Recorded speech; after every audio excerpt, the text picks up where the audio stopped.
رسول اللہ صلی اللہ علیہ وسلم آپ مجھے بتلائیے کیا ان کو توبہ اور استغفار کی ضرورت ہے کہ ان کے اگلے پچھلے سارے معاف ہیں؟ تو رسول اللہ اور انبیاء کیوں استغفار کیا کرتے تھے؟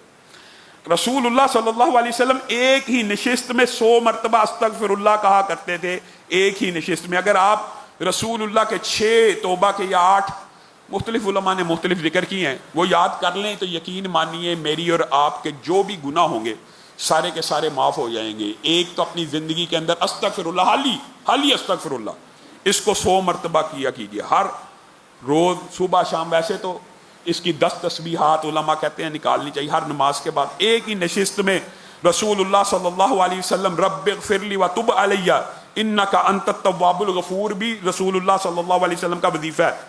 ایک ہی نشست میں استغفر اللہ بھی اور یہ وظیفہ بھی 100 مرتبہ پڑھا کرتے تھے۔ کم از کم استغفار کے یہ جو وظائف ہیں مجھے اور آپ کو ہمیشہ ہمیشہ کے لیے یاد کرنے چاہیے۔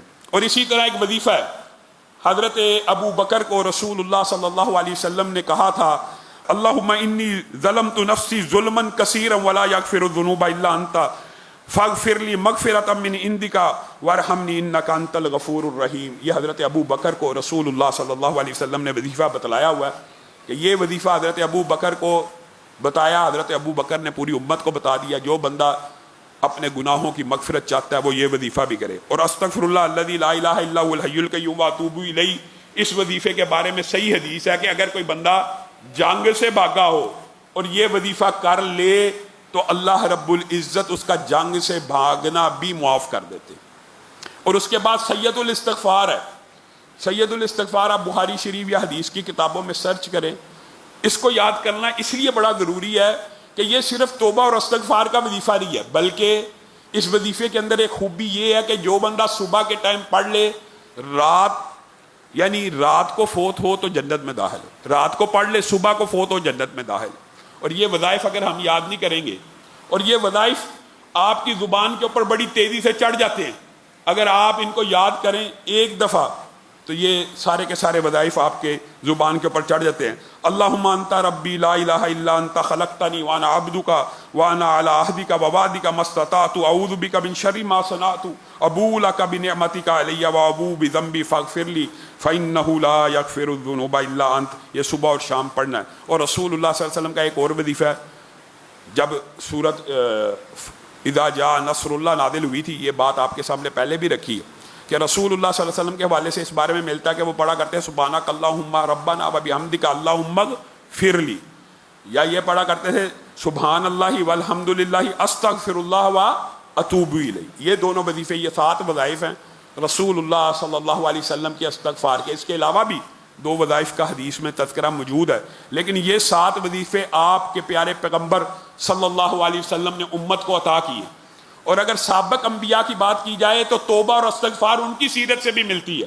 حضرت آدم نے سب سے پہلے جو کلمہ کہا جس کی وجہ سے ان کے گناہ معاف ہوئے تھے کیا تھے؟